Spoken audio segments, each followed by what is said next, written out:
Episode 6 की starting में हम देखते हैं कि उन लोगों ने खाना खाया था। अब वहाँ पर जिन आता है और वो ओल्ड रैट के ऊपर चिल्लाता है कि तुमने मेरा खाना क्यों खा लिया। और अभी जिन के पास इतने पैसे नहीं होते कि वो अपने लिए और खाना मंगा ले, तो फिर फेरी जिन से कहती है कि मैंने अपना खाना नहीं खाया है, तुम मेरा खाना खा लो, वैसे भी मुझे इतनी भूख नहीं लगी है। तभी जिन के हाथ में पेन होने लगता है, तो फिर फेरी जिन से कहती है कि मैं तुम्हें खिला देती हूँ। और यहाँ पर फेरी जिन को खाना खिलाती है। ये बहुत ही रोमांटिक सा सीन होता है। अब जिन खाना खाते हुए कुछ सोचने लगता है और अब हमें जिन के बचपन में दिखाया जाता है कि जिस तरह फेरी अभी जिन को खाना खिला रही है, उसी तरह जिन की मॉम उसे खाना खिलाया करती थी। और अभी तक हमें जिन की मदर और फादर का फेस नहीं दिखाया गया है। तभी प्रेजेंट में स्क्रीन स्विच होती है और जिन अपनी मदर को याद करके उदास होने लगता है। फेरी के पूछने पर वो कहता है कि मेरा पेट भर गया और वो उसे खाना खिलाने के लिए थैंक यू कहता है। और वो उससे बताता है कि इसी तरह मेरी मॉम भी मुझे खाना खिलाया करती थी। अब फेरी जिन से पूछती है कि क्या तुमने 1000 टाइल्स का इंतज़ाम कर लिया है। अब जिन उसको एक पेपर दिखाता है और उससे कहता है इसे देखो, इससे हमारी सारी मुश्किलें दूर हो जाएंगी। और ये बताता है कि ये लेटर उसे उसी आदमी ने उसका काम करने की मदद के लिए दिया है और इस लेटर की मदद से हम ऑक्शन हाउस में जा सकते हैं। वो आदमी बहुत ही मिस्टीरियस था। अब इसी के साथ स्क्रीन स्विच होती है ऑक्शन हाउस की तरफ। अब हमें दिखाते हैं कि ऑक्शन हाउस के आसपास बहुत से लोग घूम रहे होते हैं। इसके बाद हमें जिन और फेरी को दिखाया जाता है जो कि ऑक्शन हाउस में जाने के लिए आते हैं।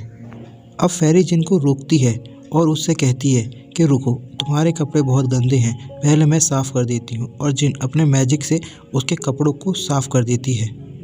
अब जिन उसको इस काम के लिए थैंक यू बोलता है और फिर ये दोनों अंदर के लिए जाते हैं। अब वो लोग अंदर जाते हैं और एक गार्ड उनका वेलकम करता है। अब वो दोनों अंदर जाकर देखते हैं कि यहाँ पर तो बहुत सारे सर्वेंट काम कर रहे हैं। ये बहुत बड़ा ऑक्शन हाउस होता है।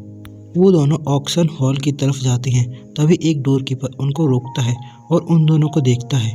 फिर वो जिन से कहता है कि तुम लोगों के लिए वहाँ से जाना है।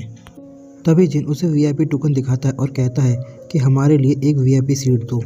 अब वो डोर कीपर उससे कहता है कि देखो तुम्हें कहाँ बैठना है, क्योंकि वीआईपी सीट तुम लोगों को ऐसे ही नहीं मिल सकती।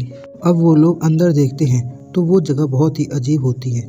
इसके बाद कोई उस आदमी से पूछती है कि क्या कुछ नहीं हो सकता। अब वो आदमी कहता है कि हो तो कुछ नहीं सकता, लेकिन तुम बहुत सुंदर दिख रही हो, तुम्हें यहाँ नहीं बैठना चाहिए, मैं तुम्हारे लिए कुछ कर सकता हूँ।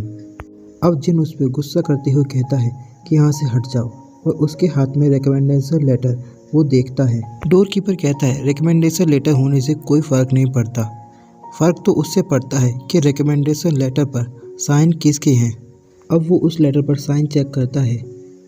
अब वो आदमी इस पर साइन देख के चौंक जाता है। जिन पूछता है कि क्या कोई प्रॉब्लम है, तो वो आदमी कहता है नहीं नहीं, कोई प्रॉब्लम नहीं है। और इसके बाद वो अंदर से एक सर्वेंट से कहता है कि जल्दी से एक लग्जरी प्राइवेट रूम जल्दी से अरेंज करो। जिन और क्वीन ये बात सुनकर चौंक जाते हैं और हमें दिखाते हैं कि वो डोर कीपर उस सर्वेंट से कहता है कि जल्दी करो, जल्दी से बहुत अच्छा रूम बनाना, और वो चली जाती है। अब स्क्रीन स्विच होती है ऑक्शन हॉल की तरफ, जहाँ एक लिंग्यान नाम का स्टोन आता है जिसकी ऑक्शन चल रहा होता है। और वो लेडी उस स्टोन के बारे में सबको बताती है कि ये स्टोन सर्दियों में गर्मी और गर्मी में सर्दी देता है और इसका प्राइस केवल 800 टाइल्स है। और अब हमें दिखाते हैं कि एक आदमी इसे 1000 टाइल्स में ख़रीद लेता है। जिन भी ऊपर से ये सब देख रहा होता है, वहीं पीछे से वही डोरमैन एक आदमी के साथ आता है। अब जिन उससे पूछता है कि तुम यहाँ क्या कर रहे हो। वहीं पीछे खड़ा आदमी जिन पर चिल्लाता है कि ये इस ऑक्शन हाउस के यंग लीडर हैं। वो यंग लीडर उसे शांत रहने को कहता है और अब वो जिन के पास आता है और वो आदमी जिन से पूछता है तुम मेरे फादर को कैसे जानते हो। अब जिन उससे कहता है कौन तुम्हारे फादर, मैं तुम्हारे फादर को नहीं जानता कि वो कौन है। अब वो आदमी उसको वही रिकमेंडेशन लेटर दिखाता है और बताता है कि इस पर मेरे फादर के साइन हैं। अब ये बात सुनकर वहाँ पे सभी लोग चौंक जाते हैं और ओल्ड रैट ये कहता है मतलब वो आदमी यहाँ का ओनर था। वहीं वो आदमी कहता है मैं तो अपना इंट्रोडक्शन देना ही भूल गया।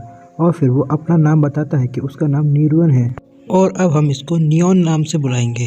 अब तभी पीछे से अनाउंसमेंट होती है एक नया सामान आया है जिसकी बोरी लगेगी। अब वो उसे लेकर आते हैं। अब होस्ट उन सबको उसे दिखाती है तो वो जिन का बनाया हुआ किचन नाइफ होता है। अब सभी लोग उसे देखकर हंसने लगते हैं और फिर ये एपिसोड यहीं पर एंड हो जाता है। कमेंट में लिखना ना भूलें नेक्स्ट पार्ट।